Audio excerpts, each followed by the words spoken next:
Somewhere in the northeast of England, there's a forest.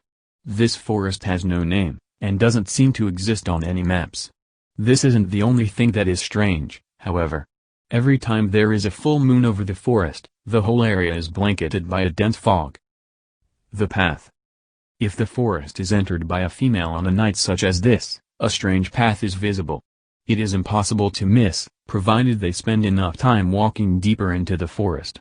If you come across this path, I have a few warnings, should you choose to follow it. 1. Carry a sharp knife and a red rose in the same hand the whole time, until I tell you otherwise. 2. As you follow the path, you will begin to hear a faint rustling noise, and you will feel watched, exposed, curious. Whatever you do, don't look in the direction the noise is coming from. 3. From when you start following the path, never look up. Never, I cannot stress that enough. You know that feeling mentioned above that you're being watched? It is largely due to something right above you. Also, you might want to avoid reaching around above you or jumping during this little expedition. 4. Try to follow the path without thinking about it. If the path remains in the forefront of your mind, then you will never escape, and it will take you. 5. Don't stop walking for any reason, don't run, don't hop, don't skip. Just walk, calmly. The ritual. After some time, provided you followed the rules above, you should notice that the path has gone. At this point you will only be able to see about 15 yards in front of you. The rustling noise will have become louder and more dominant. Do not pay attention to where it is coming from or try to see what's in the fog. The rustling sound and the feeling of being watched will seem to come from everywhere. It will appear to be closing in. Do not panic. Remember those items I told you to hold? Use the knife to cut horizontally across your wrist. Then, whilst the wound is still bleeding, allow your blood to drip onto the red rose.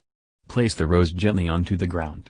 Throughout this ritual you must not let go of either item until you place the rose on the ground. You may not let go of the knife. The figure. After performing this ritual you will begin to see a figure in the distance. The rustling and feeling of impending doom will appear to subside. As the figure draws closer, its features will become more apparent. It will have glowing yellow eyes, no nose, and a wide grin, with long, thin teeth. At the end of each of its crooked hands will be razor-sharp claws. It will also bear similar claws, albeit slightly shorter, on its feet. Its skin will be pitch black, appearing rough, cold, unforgiving.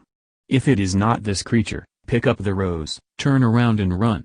Run and do not look back. Hold the rose close to your heart and pray that it doesn't catch you. Don't stop running until you find the path again, and follow it. You must repeat the ritual. If it is the figure above, then do not run away.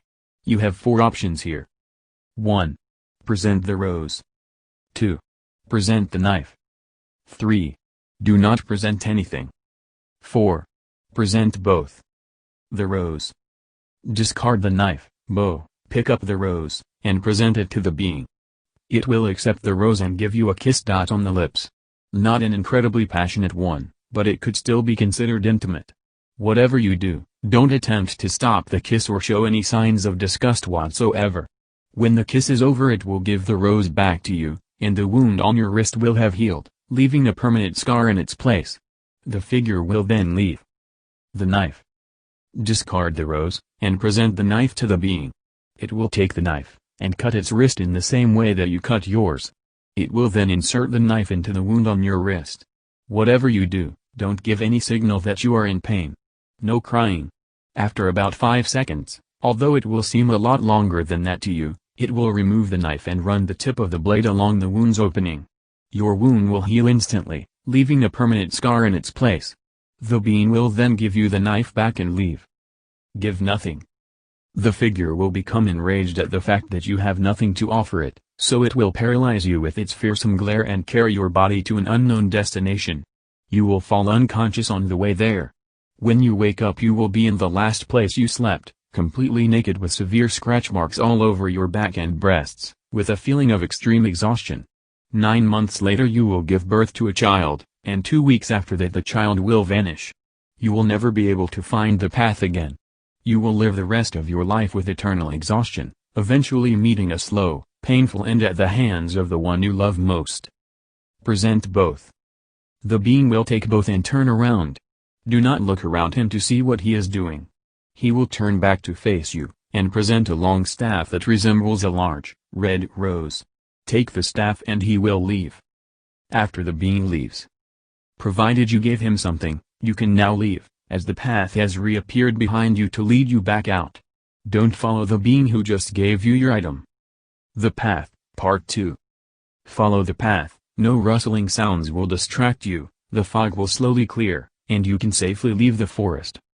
After leaving the forest, at this point it will be safe to look up. If you gave the rose to the being, then you should be treated to a clear view of the full moon. If you gave the knife to the being in the forest, the sun should start to rise. If you gave the being both, then the sun will be right overhead. Take your souvenir and point it at the sun, moon, depending on the time of day, and say the following: roses are red, violets are blue, I've been blessed by a demon, and now so have you. If you pick the rose, the moon will turn red, and will remain that way for the rest of the night. As long as there is a red moon in the sky, you will have supernatural abilities such as 1. Transformation. 2. Invisibility. 3. Flight. 4.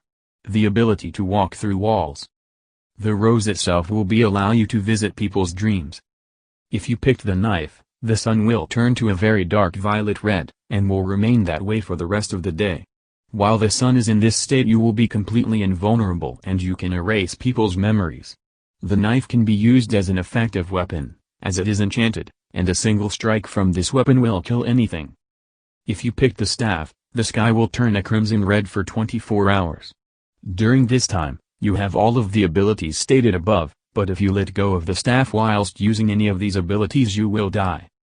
Depending on which item you obtained, you may do this any day, as long as the sun, moon is in the specified positions.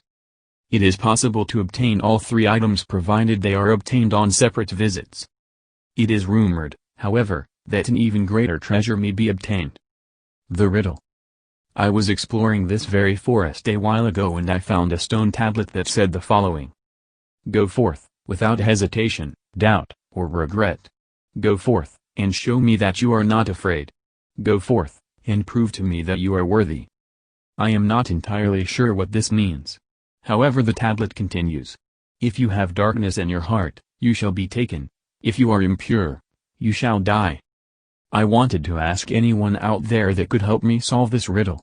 If anyone knows exactly what I have to do to prove myself worthy, please tell me.